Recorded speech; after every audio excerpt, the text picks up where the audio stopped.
আয় ওটাই, দাঁড়া দাঁড়াই দাঁড়া না। আপনি ওই বিদেশি মহিলার ধাক্কা দিচ্ছেন কেন হাতে? না না, দাঁড়ান, আসতে দাঁড়ান। আপনি ইচ্ছা করে আমার তাকিয়ে ছিলাম আমি। বাড়ি যাইছে না হ্যাঁ। ওখানে আমি তেমনি ঘুরে লাগি না, আমি দেখছি তো আপনি কিভাবে আসছেন। না না, সরি বললে তো হবে না, উনি আমার বাংলাদেশে আসছে, উনি বিদেশি নাগরিক। আপনি ক্যামেরা ফরেস্ট দেন যে ওই লোক আমার লাড়ি আমার যাইছে নিজের চোখে যেটা দেখছি, আপনি ক্যামেরা ফুটেজ তো দেখবই পরে, আপনি আমার নিজের চোখে যেটা দেখছেন তো ভুলিতে পারে না। তাহলে আমার একজন দুটো বিদেশি ক্যামেরা- মহিলা এখানে দাঁড়ানো ছিল, আচ্ছা, আপনি ওনার গায়ের মধ্যে ধাক্কা দিয়েছেন, ওনাকে সরি বলছেন আপনি? আচ্ছা আমি তো আপনি ওনার কাছে সরি বলেন। আপনি গিয়ে সরি বলবেন ওনাকে। আপনি ভাই এখানে ডিউটি করতেছেন, উনি এখানে দাঁড়ানো ছিল, উনি যে হাত দিয়ে ধাক্কা দিল ওনারা দেখেন না আপনি? আপনি 20 মিনিট আগে থেকে কি করতেছেন সবকিছু আমার ক্যামেরা রেকর্ড আছে। আপনার পিসি যাবে না কমান্ডো কার কাছে যাবে আমি যেতেছি। Sorry, are you from China? No, Japanese.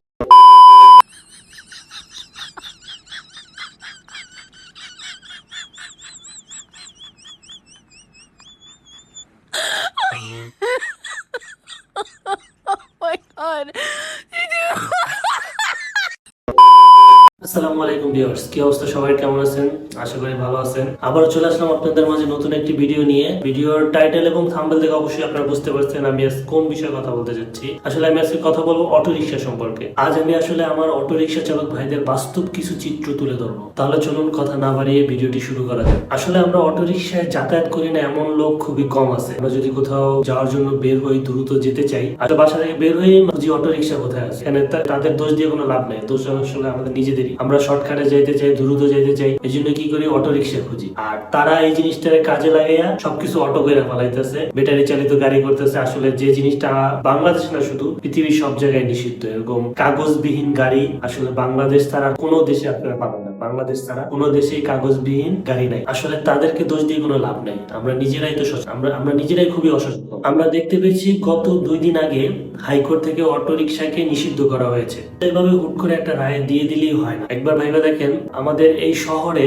হাজারো মানুষ রিকশা চালায়, তার পরিবারের ভরণ পোষণের ব্যবস্থা করতেছে। হাজারো মানুষ তার পরিবার চালাইতেছে এই রিকশা চালাই। এখন যদি হুট করে মানে এরকম একটা আইন তৈরি করে ফেলানো হয়, তাহলে তারা কোথায় যাবে? এই লোকগুলো কর্মসংস্থান কোথায় পাবে, কিভাবে খাবে? এমনও লোক আছে যারা 70-80 হাজার টাকা কিস্তি উঠে একটা অটো রিকশা বানাইছে, ওই রিকশা চালাইয়া কিস্তির টাকা শোধ করতেছে, যে একটা সময় ওই রিকশাটা তার নিজের হবে, নিজের কিছু টাকা ইনকাম হবে, নিজে কিছু টাকা জমা। এখন যদি হুট করে এরকম একটা রায় দিয়ে দেয়, তাহলে এই লোকগুলো কোথায় যাবে, কি করবে তারা বলেন? আমি এখানে অটো রিকশা চালক ভাইদের পক্ষে কথা বলছি না, আমি জাস্ট বুঝাতে চাইছি এটা যে তাদেরকে এখন একটু সময় দেওয়া উচিত। এতগুলো টাকা খরচ করে তারা রিকশা বানাইছে, বা অনেক কর্মসংস্থান ছাইরে এসে তারা এই অটো রিকশা চালানোতে ঢুকছে। অনেক লোক আছে যারা গ্রাম থেকে আসছে, আইসা রিকশা চালাইতেছে। এখন এই লোকগুলো কোথায় যাবে? তা আমি বলতে চাচ্ছি এটা, যে এদের কিছু সময় দেওয়া উচিত। আসলে সত্য বলতে আমার কাছে পার্সোনালি এই অটো রিকশা চালক ভাইদের একদমই পছন্দ না, কারণ এর আগে অনেকবার আমার সাথে এমন কিছু ঘটনা ঘটছে যার কারণে আমি তাদের পছন্দ করি না। তারপরেও তাদের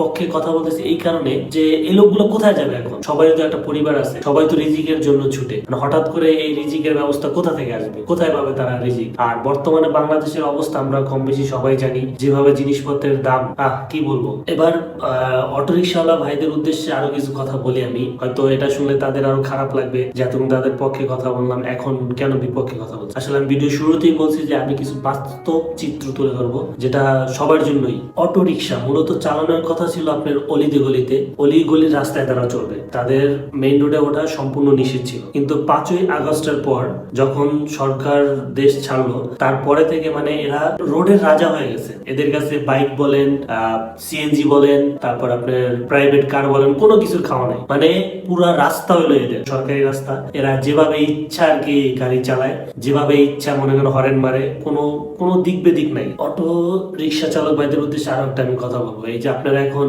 হাহাকার করতেছেন, কান্না করতেছেন যে আপনারা কি করবেন, কোথায় যাবেন, কিভাবে খাবেন, এই জিনিসটা তো আপনারা অন্যের বেলা চিন্তা করেন না, করছেন। এই যে প্যাডেল চালিত রিকশাগুলা, যেগুলা আমরা মেইন রোডে সচরাচর পেয়ে থাকি, অলিতে গলিতে এরা খুবই কমে আসে। এরা মূলত আপনার মেইন রোডেই চালায়, বড় বড় ট্রিপ গুলো এরা নেয়। তো আপনারা যখন মেইন রোডে উঠছেন, তখন এই লোকগুলোর অবস্থা কি হয়েছিল বলেন? তাদেরও তো ইনকাম কমে গেছিল, তারাও তো রিজিকের ব্যবস্থা করতে পারে না। তখন আপনাদের বিবেক কোথায় ছিল? তখন তো তাদেরকে নিয়ে ভাবেন নাই। এখন যখন নিজেদের প্রশ্ন আসছে, তখন আপনাদের রিজিকের চিন্তা আসছে, তখন আপনারা পাগল হয়ে গেছেন, উন্মত হয়ে গেছে। আমি আসলে এদেরকে নিয়ে কখনো কোনো কথা বলতে চাই নাই, কিন্তু আমার মনের ভিতরে অনেক কথা ছিল যেগুলো আজকে আর কি বলতে খুব ইচ্ছা হলো। যদিও তাদের সিচুয়েশন গুলা খুবই খারাপ লাগছে, তারপরও মানে বলতে বাধ্য হচ্ছি। চরম লেভেলের বেদব হইলো এই অটো রিকশা চালক। কিভাবে আমি বলি, নর্মালি আমি একদিন সকালে অফিসে যাইতেছি, তো একটা রিকশা বাজারের এক পাশে দাঁড়াইছে। সে কথা নাই বার্তা নাই, হঠাৎ করে ডানে মোচড় কাটছে, মানে ডানে ঘুরতেছে, দাঁড়ানোই ছিল, স্থির ছিল, হঠাৎ করে উনি ডানে মোচড় দিছে, মানে ডানে একটা টান দিছে। আমি বাইকে ছিলাম, অফিসে যাচ্ছিলাম তাড়াহুড়ো করে,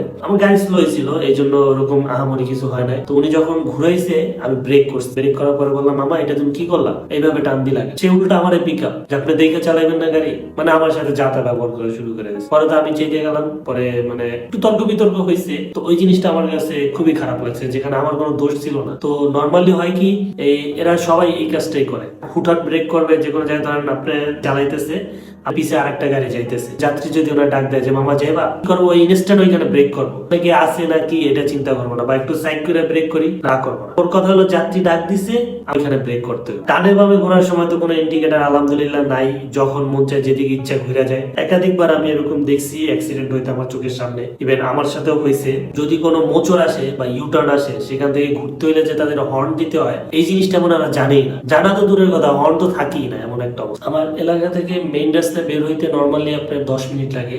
সেইখানে মানে বাইক দিয়ে আমি আর কি, আমার এলাকা থেকে আমি বাইক দিয়ে যখন যাই মেইন রোডে মোটামুটি 10 মিনিট সময় লাগে। সেই 10 মিনিটের অবস্থা এখন এমন দাঁড়াইছে আমি 40 মিনিটেও মেইন রোডে পৌঁছাইতে পারি না। তারা কি করে 3-4টা লাইন করে, একজন আরেকজনের বকে, একজন আরেকজনের যাত্রী নিয়ে টানাটানি করে, সুন্দর মতো লাইন তৈরি করে রাখে।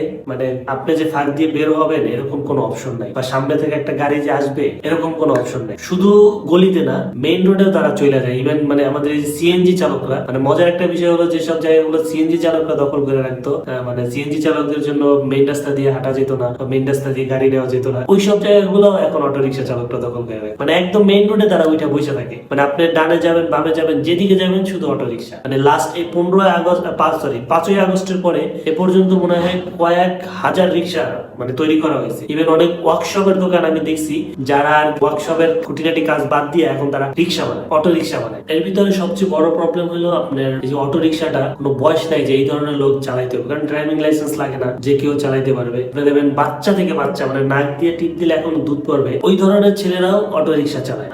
এটা নিয়ে আমার একটা পার্সোনাল অপিনিয়ন আপনাকে শেয়ার করি। আমার ফার্স্ট ব্লকে আমি এই কথাটা বলছিলাম যে আমি যখন এই পিছনের যে রংটা দেখতেছি এই রংটা করার জন্য আমি যখন রংটা নিয়ে আসি, তো আমার বাইকের পিছন থেকে মানে যে কোনো কারণে পরিটা ছিল, রংটা পড়ে যায়, রংটা কি বাড়ি ছিল যার কারণে রংটা পড়ে যায়। তো একটা ছেলে ছিল অটো চালাইতেছিল, তো ও দূর থেকে দেখছে এটা পড়ছে, ও কি করছে মানে কোনো কিছু না চিন্তা করে আর কি আমার ওই রঙের ডিব্বাটার উপর উঠাই দিছে। এই ধরনের পোলাপান মানে ওদের মন মানসিকতা পোলাপানের মতো, ওরা কাজও করে পোলাপানের মতো। আর এরকম অটো চালক, অটো বাচ্চা অনেক আছে যারা এই ধরনের কাজ করে, কোনো লাইসেন্স নাই, যেভাবে ইচ্ছা চালায় গাড়ি, যত দ্রুত যত জোরে চালাইতে পারে চালায়, কোনো লিমিট নাই, যেখানে সেখানে ব্রেক করে। এবার বলি আর এক শ্রেণীর অটো চালকদের কথা, যাদের উদ্দেশ্য আসলে অটো চালানো না, যাদের উদ্দেশ্য তার পরিবারকে খাওয়ানো না। আমার হলো একটা বিকাশের দোকান আছে, অনেক ছেলে পেলে আছে কম বয়সী বা বেশি বয়সী, যা 2-3টা ট্রিপ মারে 300-400 টাকা পায়, 300-400 টাকা নিয়ে এই দোকানে উপস্থিত। শুধু আমার দোকানে না, এরকম মহল্লার বা এলাকার বা ঢাকা শহরের সব দোকানে এরকম কাস্টমার যায়। আর সেই 300 টাকা নগদে অথবা বিকাশে ভরবো, 200 টাকা নগদে অথবা বিকাশে ভরবো, বইরেই মনে করেন এরা বেটিং শুরু করে দেয়। এই যে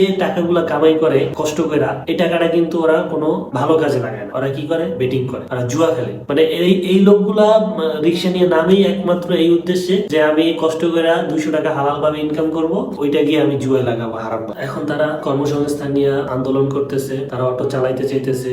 অটো রিক্সাটা মূলত বাংলাদেশে অনুমোদন দেওয়া হয়েছিল প্রতিবন্ধী লোকদের জন্য। এখন মনে হয় হাজারো খুঁজলে আপনি 2টার বেশি লোক পাইবেন না যে অটো চালায় প্রতিবন্ধী, এরকম লোক পাইবেনই। এখন মানে সবাই প্রতিবন্ধী হয়ে গেছে, সুস্থ সবল প্রতিবন্ধীরা। যাই হোক, ভিডিওটা অনেক বড় হয়ে যাচ্ছে, তাই আমার কথা আমি এখানেই শেষ করতে যাচ্ছি। এগুলো নিয়ে কথা বললে অনেক কথা হবে, মানে কথা বলে শেষ করা যায়, আরো অনেক কথা আছে, এগুলো বললে ভিডিও অনেক বড় হয়ে যাবে। আর এটা নিয়ে আর কোনো কথা বলতে চাই না, কারণ এখানে অনেক রিক্সা চালক ভাইদের ইমোশন জড়াই আছে, তাই তাদের ইমোশন নিয়ে আমি আসলে কোনো কথা বলতে চাই না। আমি আমার ব্যক্তিগত মতামতটা জানাইলাম এবং ব্যক্তিগত এক্সপিরিয়েন্স থেকে কিছু কথা শেয়ার করলাম। যদি আমার কথা ধারা কেউ কষ্ট পেয়ে থাকেন ক্ষমার চোখে দেখবেন, এবং আমার কথাগুলো ভুল না সঠিক এটা অবশ্যই কমেন্ট বক্সে জানাবেন। যদি ভিডিওটা ভালো লাগে লাইক, কমেন্ট এবং শেয়ার করবেন, এবং অবশ্যই আপনার 3 বন্ধুকে শেয়ার করবেন, এবং ওই 3 বন্ধুকে বলবেন আরো 3 বন্ধুকে শেয়ার করতে। ধন্যবাদ।